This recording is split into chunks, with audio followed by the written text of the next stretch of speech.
I mentioned in my previous announcement video that I will be resurrecting my Lightsaber Combat series, so I decided to provide a few details in advance. Each of the 7 forms will receive a new and updated video. The descriptions and information will be sourced almost entirely from Legends continuity material, so I will not be discussing the forms as they are presented in Star Wars Rebels. I will, however, be acknowledging Star Wars The Clone Wars. My attitude towards TCW is best expressed as damning with faint praise, and one of my faint praises is that they took the 7 forms into account and worked them into the animation, to the point where you can clearly identify the fighting styles of most of the major Jedi characters. I just wish that they had put that same attention to detail into their writing as they did with their animation.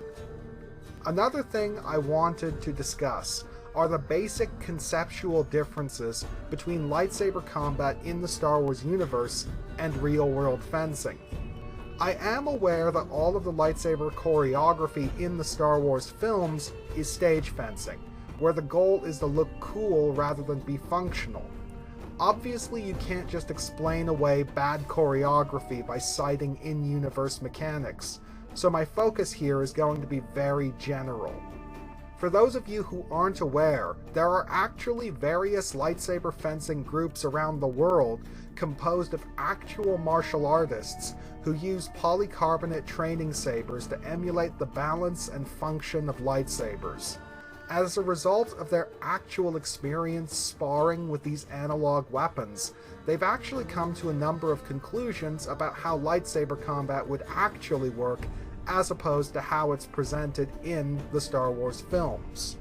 The big one is that actual lightsaber fencers wouldn't rely on the sweeping, clashing blade work featured in the films, but would instead rely on thrusts and jabs, keeping their distance rather than rushing in. But here's the thing, this is exactly how the dedicated lightsaber dueling form Makashi functions.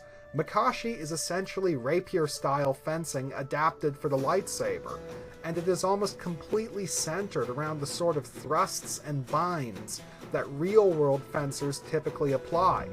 And in fact, we actually see this type of combat employed in the films. The duel between Darth Vader and Old Ben Kenobi in Episode 4 is completely based around this, and Count Dooku's use of these techniques in Episode 2 gave him a significant advantage when taking down the younger Obi-Wan Kenobi. But the thing that needs to be considered is that almost none of the Jedi featured in the films are training for lightsaber duels. They are training to engage blaster-wielding assailants on the battlefield, which means that the typical rules of swordplay are out the window. They are fighting opponents who are only viable at range, and have no ability to defend themselves against a lightsaber at close quarters. Those static vertical blocks that aren't of much use against a trained duelist are perfect for blast deflection, and those exaggerated sweeping slashes that a duelist can see coming a mile off are perfect for quickly cutting down one or more defenseless opponents. The reason why so many Jedi characters come across as poor duelists is because they aren't duelists at all. Traditional dueling techniques just aren't relevant to them. In the Legends canon, only 2 of the lightsaber forms were developed with lightsaber dueling in mind.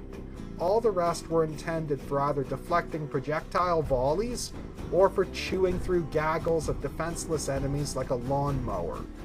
And then when these battlefield Jedi who don't know the first thing about actual fencing are faced with lightsaber-wielding opponents, they have no option except to try and adapt their existing battlefield-oriented lightsaber techniques for dueling, which is where we get the sweeping, clashing lightsaber choreography of the films. It's all these characters know.